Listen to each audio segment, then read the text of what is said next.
Assalomu alaykum Kogon shahar aholisi va ijtimoiy tarmoqlar kuzatuvchilari.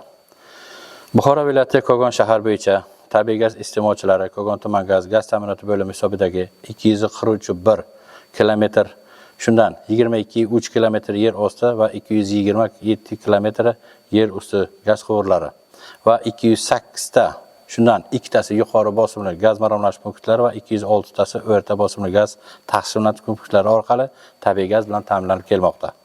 Iste'molchilarga tabiiy gaz yetkazib berish maqsadida hududlardagi biriktirilgan xodimlar tomonidan mavjud gaz tarmoqlari doimiy nazoratga ko'rlikdan o'tkazilib va quvurlarni soz holatda saqlash bo'yicha zaruriy chora-tadbirlar ko'rilib borilmoqda.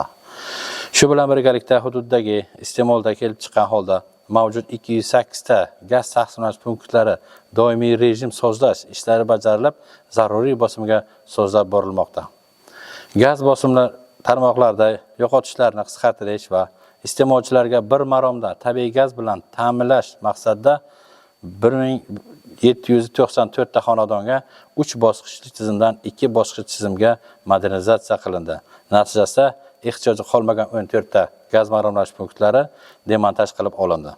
Shu bilan birgalikda Kogon shahar va xo'jaliklarining 2025-2026 yil kuz-qish mavsumida barqaror ishlarga tayyorgarlik, kuz-qish mavsumida sodir bo'lishi mumkin bo'lgan avariya holatlarini oldini olish maqsadida 2025-yilda manzilli dastur asosan gaz, ya'ni 275 kilometr gaz quvurlarini mukammal ta'mirlash va rekonstruksiya qilish rejalashtirilgan bo'lib, amalda 32 kilometr gaz quvurlari to'liq rekonstruksiya qilindi.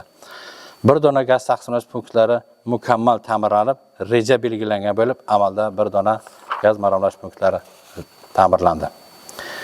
208 dona gaz taqsimlash punktlari texnik tafsirdan o'tkazilib, reja belgilangan bo'lib, amalda 208 tasi gaz taqsimlash punktlari texnik tafsirdan o'tkazildi. Shundan 14 tasi demontaj qilindi. 17 kilometr gaz quvurlari bosim ostida sinab va havo yordamida tozalab belgilangan bo'lib, amalda 17 kilometr uzunlikdagi gaz quvurlari sinash va tozalash ishlari amalga oshirildi. Yer osti gaz quvurlarining holatini pribor usuli bilan Buravoy va Sho'rapavoy texnik reja asosida 2608 kilometr belgilangan bo'lib, amalda to'liq 2608 kilometr gaz quvurlari holati pribor usuli bilan tekshirilib, kamchiliklar bartaraf etildi. Yer usti gaz quvurlarining estetik jihatdan tartibga keltirish va bo'yoqlash rejada 22 kilometr rejalashtirilgan bo'lib, amalda 22 kilometr to'liq bajarildi. Qish davrida tarmoqlarda sodir bo'lishi mumkin bo'lgan avariyalarni o'z vaqtida aniqlash va bartaraf etish bo'yicha avariya brigadalari shay holatda keltirilgan va zaruriy avariya zaxiralari belgilangan, ta'minlangan. Shuningdek, avariya holatlarini qarab zaruriy qo'shimcha tovar materiallari hudud gaz Buxoro gaz ta'minoti filiali markaziy omboridan yetkazib berilgan.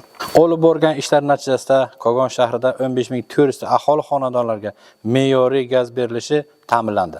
2026-yilda yo'qotilishlarni oldini olish maqsadida Bunyodkor mahallasi Mahmud Torobiy ko'chasida 1961-yilda gaz quvuri o'tgan bo'lib, ma'nan eskirganligi sababli iyun oylarida yer ostidan yer ustiga olib chiqish rejalashtirilgan.